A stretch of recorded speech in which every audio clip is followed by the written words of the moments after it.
2023 அண்ணாமலை தமிழக பாரதிய ஜனதா தலைவராக இருந்தபோது டிஎம்கே ஃபைல்ஸ் என்ற பெயரில் திமுக தலைவர்களின் சொத்து பட்டியலை வெளியிட்டார். அந்த ஆண்டின் ஏப்ரல் மாதம் 14ஆம் தேதி திமுக பொருளாளர் TR பாலுவின் சொத்து பட்டியலையும் அவர் வெளியிட்டிருந்தார். அண்ணாமலை சொத்து பட்டியல் வெளியிட்டதற்கு எதிராக சென்னை சைதாப்பேட்டை குற்றவியல் கோர்ட்டில் TR பாலு வழக்கு தொடர்ந்தார்.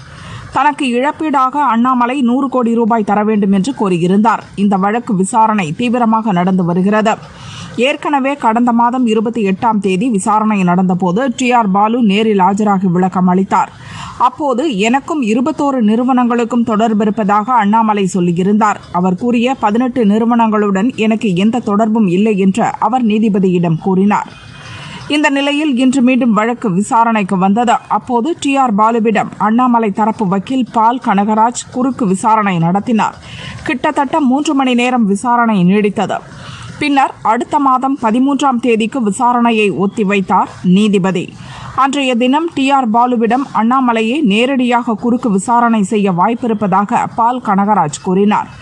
அவர் அளித்த பேட்டி: இன்று குறுக்கு விசாரணை நடந்தது. யார் மனதையும் புண்படுத்தும் நோக்கில் அண்ணாமலை தனது கருத்துக்களை பதிவு செய்யவில்லை. ஒரு அரசியல் தலைவராக மக்களுக்கு சொல்ல வேண்டிய தகவலை அண்ணாமலை வெளியிட்டார்.